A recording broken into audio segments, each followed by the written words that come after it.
Hello friends, welcome to our YouTube channel CS Ansar. Myself CACMA Meenakshi Arora और today आज की अपनी इस वीडियो में हम डिस्कस करेंगे एक बहुत ही बड़ा बदलाव जो कि आ रहा है सेक्शन 16 सब सेक्शन 4 में।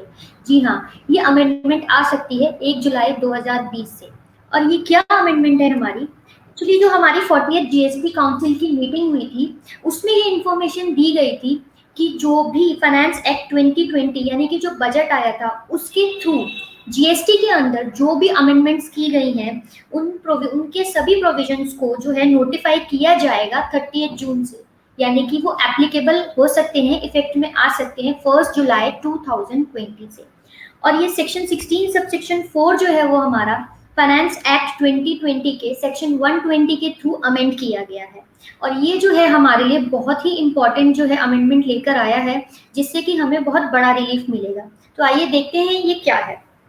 फाइनेंस एक्ट 2020 में तो ये अमेंडमेंट्स आ गए थे सब, लेकिन ये इफेक्ट में तभी आएंगे जब इन्हें नोटिफाई किया जाएगा। और इनकी क्या रिलेवेंस है वो हम अपनी वीडियो में डिस्कस करेंगे। ये जो फाइनेंस एक्ट 2020 का सेक्शन 120 है, ये कॉरस्पॉन्डिंग चेंज करता है सेक्शन 16 के of the central goods and services act में सब सेक्शन 4 में। उसको ये अमेंड करता है और ये क्या कहता है कि in section 16 of central goods and services act in sub section 4 the words invoice relating to such shall be omitted. यानी कि जो सबसेक्शन 4 है उसमें जो वर्ड्स है इनवॉइस रिलेटिंग टू सच, इसे ओमिट किया जाता है। तो इसे ओमिट करने के बाद अब हमें इसका इफेक्ट जो होगा वो देखना होगा कि वो हमें कैसे फायदा पहुंचाएगा। तो आइए उससे पहले हम देखते हैं जो प्रेजेंट में हमारा सेक्शन है वो क्या कहता है। चैप्टर 5 में हमें बोलता है इनपुट टैक्स क्रेडिट के बारे में, और उसी चैप्टर 5 के इनपुट टैक्स क्रेडिट का जो सेक्शन 6 वो हमें बताता है eligibility and conditions for taking input tax credit, कि हम वो इसकी बात करता है। और इसी के सबसेक्शन 4 को जो है अमेंड किया गया है फाइनेंस एक्ट 120 के थ्रू, और जिसे नोटिफाई होना है 30 जून या उससे पहले, ताकि ये 1 जुलाई से इफेक्ट में आ सके। फ्रेंड्स, अगर ये इफेक्ट में आता है तो ये हमारे लिए एक बहुत बड़ा रिलीफ होगा। तो उससे पहले हम चेक करते हैं कि हमारा करंट प्रोविजन क्या कहता है, उसे समझते हैं। हमारे करंट प्रोविजन में यानी कि अमेंडमेंट से पहले जो हमारा ये सेक्शन का सबसेक्शन 4 है वो कहता है कि a registered person shall not be entitled to take input tax credit in respect of any invoice or debit note for supply of goods or services or both after the due date of furnishing of the return under section 39 for the month of September following the end of financial year to which such invoice or invoice relating to such debit note pertains, or furnishing of the relevant annual return whichever is earlier। आइए समझते हैं इसे। Suppose कीजिए कि आपका एक invoice है जिसका इनपुट टैक्स क्रेडिट आपको लेना है, ठीक है, या फिर उससे रिलेटेड कोई डेबिट नोट है, उसी इनवॉइस का कोई डेबिट नोट है जिसका इनपुट टैक्स क्रेडिट आपको लेना है। तो आप उसका इनपुट टैक्स क्रेडिट कब तक ले सकते हैं, उसकी लास्ट डेट जो है वो सेक्शन 16 के सबसेक्शन 4 में प्रिस्क्राइब्ड है। तो ये हमें रेस्ट्रिक्ट करता है कि हमें कब तक हम उसका इनपुट टैक्स क्रेडिट ले सकते हैं। तो लेट अस सपोज कि हमारा एक इनवॉइस है जिसका डेट है 1 अगस्त 2018, यानी कि ये जो हमारा इनवॉइस हुआ वो हुआ फाइनेंशियल ईयर 18-19 से रिलेटेड।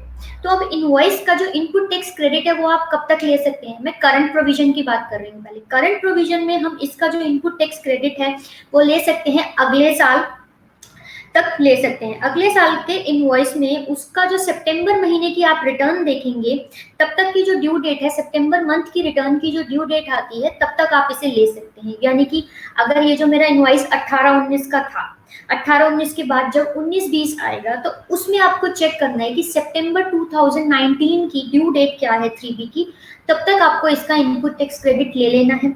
आप अगर क्लेम कर लेते हो तो मिल जाएगा, नहीं तो सेक्शन 16 सब सेक्शन 4 आपको रेस्ट्रिक्ट करता है कि आप इसका इनपुट टैक्स क्रेडिट नहीं ले सकते हो। अब हम बात करते हैं अमेंडमेंट की, कि इस प्रोविजन में अमेंडमेंट क्या आ गया कि जो अमेंडमेंट लाई गई है, अमेंडमेंट में कहा गया कि जो इनवॉइस रिलेटिंग टू सच है, इस वर्ड को इसमें से डिलीट कर दीजिए। डिलीट करने के बाद अगर हम इस सेक्शन को पढ़ते हैं तो वो हमें क्या देता है, आइए देखते हैं कि a registered person shall not be entitled to take input tax credit in respect of any invoice और debit note for supply of goods और सर्विसेज और both after the due date of furnishing of the return under section 39 for the month of September following the end of financial year to which such invoice और debit note pertains और furnishing of the relevant annual return which ever is earlier. अब इसमें से invoice relating to सच हटने के बाद सिर्फ बचता है हमारा डेबिट नोट, यानी कि इनवॉइस और डेबिट नोट जो परटेन्स करते हैं उनके लिए जो है अब हमारा क्या लास्ट डेट होगी इनपुट टैक्स क्रेडिट क्लेम करने की, वो अब हमें इसमें बताई गई है। तो आइए इससे भी हम एग्जाम्पल के थ्रू देखते हैं। सपोज कि आपका इनवॉइस है 1 अगस्त 2019 का, आपने उसमें इशू इनवॉइस है और आपने उसका जो डेबिट नोट है वो है आपका 1 अप्रैल 2020 का, यानी कि नेक्स्ट फाइनेंशियल ईयर में। जो इनवॉइस है वो है आपका फाइनेंशियल ईयर 19-20 का और उसी से रिलेटेड जो डेबिट नोट है वो आपका नेक्स्ट फाइनेंशियल ईयर में है, यानी कि 1 अप्रैल 2020 में। तो अगर आप करंट प्रोविजंस को देखते हैं तो करंट प्रोविजन के हिसाब से हम जब भी इनवॉइस हमारा जो डेबिट नोट होता है उसमें डेट्स आती हैं, यानी कि एक होती है डॉक्यूमेंट डेट जिसे आप डेबिट नोट की डेट कहते हैं और एक होती है टैक्स इनवॉइस की डेट, मतलब जिससे रिलेटेड हमारा ये डेबिट नोट है, जिसको परटेन करता है ये डेबिट नोट, जिसके रिस्पेक्ट में हमने डेबिट नोट इशू किया है वो डेट होती है। तो जब हमारा 1/4/2020 का अगर ये डेबिट नोट है तो उसमें जो टैक्स इनवॉइस की डेट होगी वो होगी 1 अगस्त 2019 डली होगी। अगर हम एग्जिस्टिंग प्रोविजन को देखते हैं तो आईटीसी को रेस्ट्रिक्ट करने के लिए, जी हाँ, इनपुट टैक्स क्रेडिट को रेस्ट्रिक्ट करने के लिए वो कहते हैं कि जो डेट ऑफ डेबिट नोट है उसकी कोई रेलेवेंसी नहीं है, यानी कि आप डेट ऑफ डेबिट नोट कुछ भी डालिए हमें उससे कोई मतलब नहीं है। उसमें जो टैक्स इनवॉइस की डेट है, यानी कि वो डेबिट नोट जो है आपका जिस टैक्स इनवॉइस के परटेन्स में है, जिसकी रेलेवेंस में ये इशू किया गया है, उस इनवॉइस की डेट और वो इनवॉइस किस फाइनेंशियल ईयर में इशू हुआ है उसको आपको देखना पड़ेगा इस सेक्शन 16 सब सेक्शन 4 की डेरिवेशन के लिए।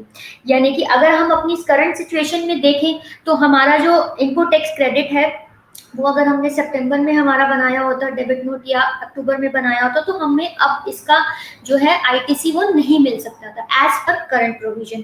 तो इसी सिचुएशन को देखते हुए जो है गवर्नमेंट ने, इसी प्रॉब्लम को देखते हुए गवर्नमेंट ने एक हमारा जो अमेंडमेंट किया गया वो किया गया है फाइनेंस एक्ट 20 में सेक्शन 120 के थ्रू।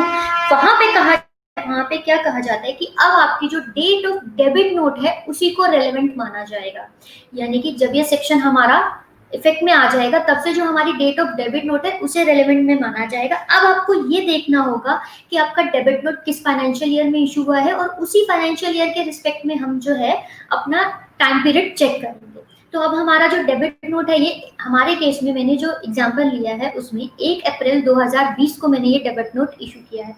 तो 1 अप्रैल 2020 को जब ये डेबिट नोट इशू हुआ है तो इसका क्रेडिट अब हम जो 2021 का जब एंड होगा उसके एंड होने के बाद आप देखेंगे कि सितंबर 2021 की जो रिटर्न, जो 3B की रिटर्न जानी है उसकी ड्यू डेट क्या है, तब तक आप इसका क्रेडिट ले सकते हैं एज पर हमारा जो अमेंडमेंट के बाद है न्यू प्रोविजन है। लेकिन अगर हम ओल्ड प्रोविजन में होते तो हम इस डेबिट नोट का इनपुट टैक्स क्रेडिट नहीं ले सकते थे। उसने हमें सितंबर 2020 की रिटर्न के लिए ही रिस्ट्रिक्ट कर दिया था। क्यों? क्योंकि वो बात करता था हमारा कि जो डेबिट नोट है वो इनवॉइस के परटेन्स होना चाहिए, इनवॉइस से रिलेटेड होना चाहिए, इसलिए वो रिस्ट्रिक्ट करता था। तो दोस्तों ये एक बहुत ही बड़ी जो अमेंडमेंट है, ये बहुत ही बड़ी राहत है जो हमारे लिए आई है, रिलैक्सेशन दी गई है फाइनेंस एक्ट 2020 के थ्रू। ये अगर ये अमेंडमेंट हमारी जो है इफेक्ट में आ जाती है 1 जुलाई से तो ये बहुत बड़ा जो है इंपॉर्टेंट चेंज होगा हमारे लिए। मेनली यही है कि इस अमेंडमेंट से पहले डेबिट नोट की डेट जो थी वो आपस में इनवॉइस की डेट लिंक थी, उनको डीलिंग करने के लिए, ताकि आपको जो है एक इसको इनपुट टैक्स क्रेडिट के लेने के विंडो को ओपन किया जाए, इसीलिए ये जो है हमारा अमेंडमेंट लाया गया है। आपको अगर मेरा ये वीडियो अच्छा लगा हो तो प्लीज लाइक एंड शेयर जरूर कीजिए और हमारे यूट्यूब चैनल सीए संसार को सब्सक्राइब कीजिए। Thank you very much.